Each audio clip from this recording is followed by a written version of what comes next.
코로나19 상황이 나아지면서 무안국제공항에서도 동남아 노선을 비롯해 국제선이 곧 재개될 것으로 보입니다.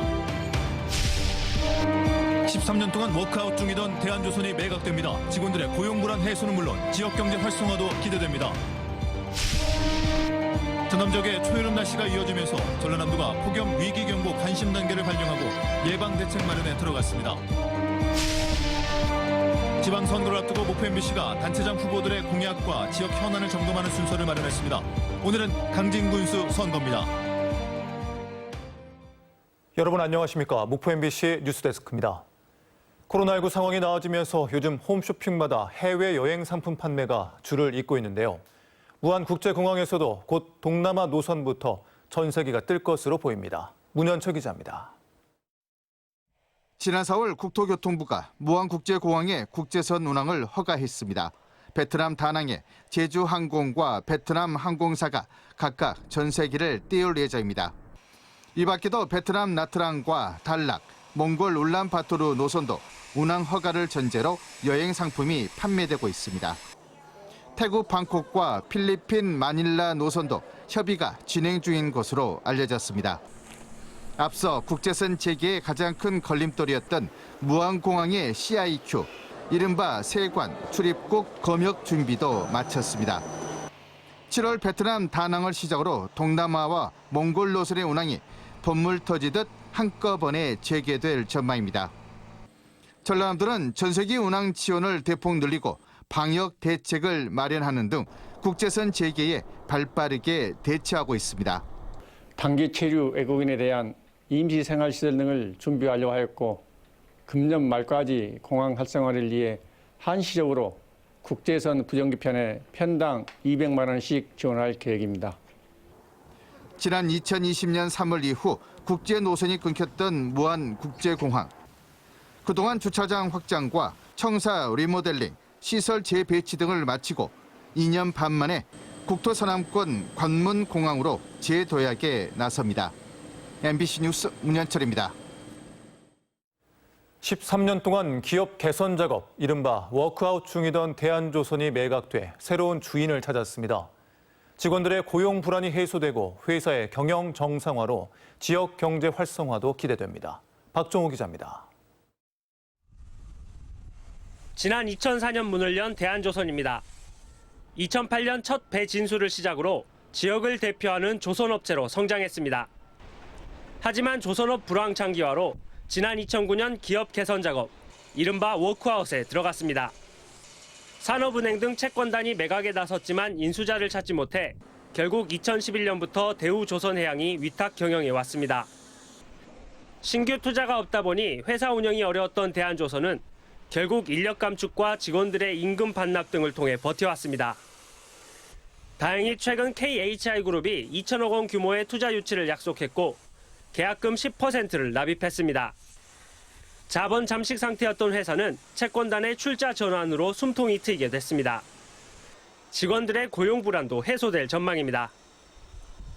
근데 이게 자본 한 1,000억대 회사로 바뀌게 됩니다.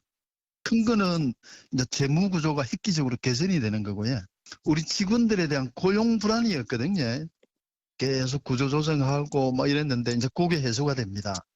대한조선이 독자 경영을 시작할 수 있게 되면서 지역업계도 반기고 있습니다.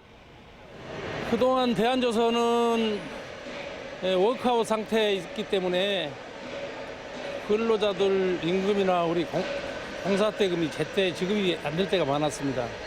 그래서 항상 걱정 속에 있었는데 신규 업체가 인수하게 되면 이제 그런 게 말끔히 해소될 것 같고요. KHI그룹은 조만간 나머지 인수 대금을 모두 납입 완료할 예정이며 대한조선은 8월까지 주주총회를 통해 매각 등 모든 절차를 마무리할 예정입니다.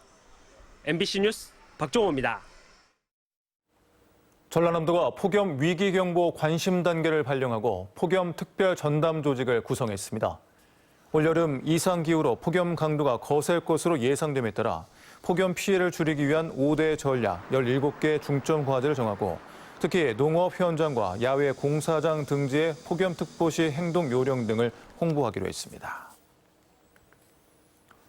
김영록 민주당 전남지사 후보가 노무현 대통령 서거 13주기를 맞아 오늘 노 전 대통령 묘역을 참배하고 반칙과 특권 없는 소통과 통합의 민주주의를 꿈꿨던 노 전 대통령의 뜻을 계승하겠다고 말했습니다.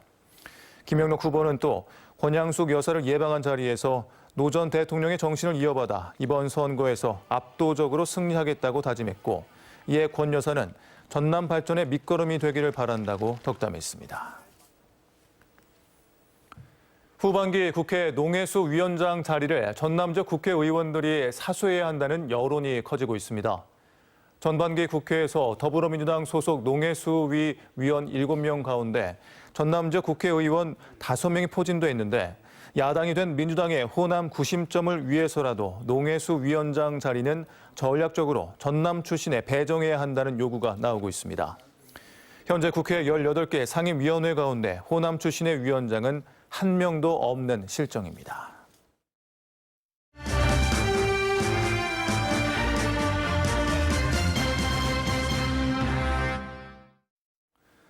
강진군수 선거전은 기초단체장 선거로는 처음으로 민주당 후보가 없는 무소속 후보 간 대결 구도입니다. 전현직 군수가 나란히 무소속으로 출마한 가운데 어르신과 아동을 공략하는 공약 경쟁을 벌이고 있습니다. 김진선 기자입니다.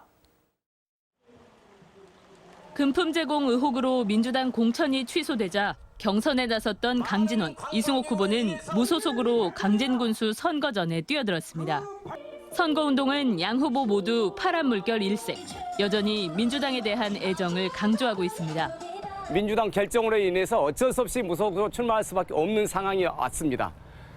다시 제가 군수가 당선되어서 민주당으로 복당할 것입니다. 우리는 정도를 걷자 이렇게 해서 정말 페어플레이를 하면서 끝까지 최선을 다하는 이런 모습으로 가겠습니다. 이승옥 후보는 민선 7기의 성과를 토대로 중단 없는 강진 발전을 이끌겠다고 호소하고 있습니다.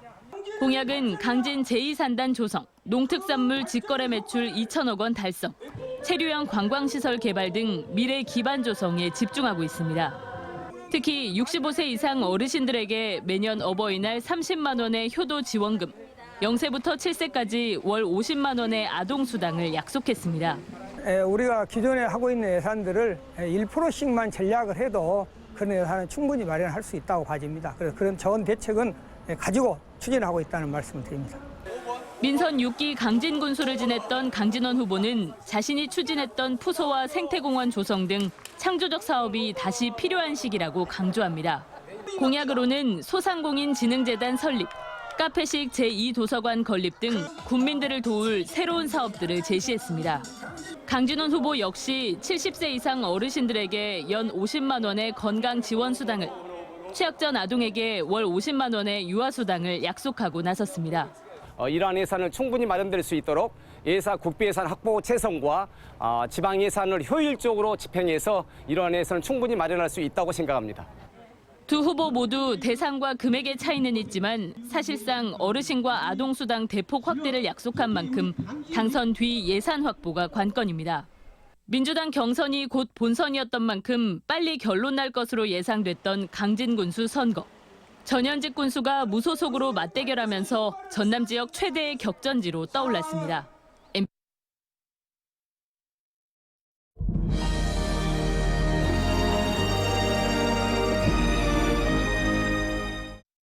다양한 6.21 지방선거 소식을 전해드리는 순서입니다.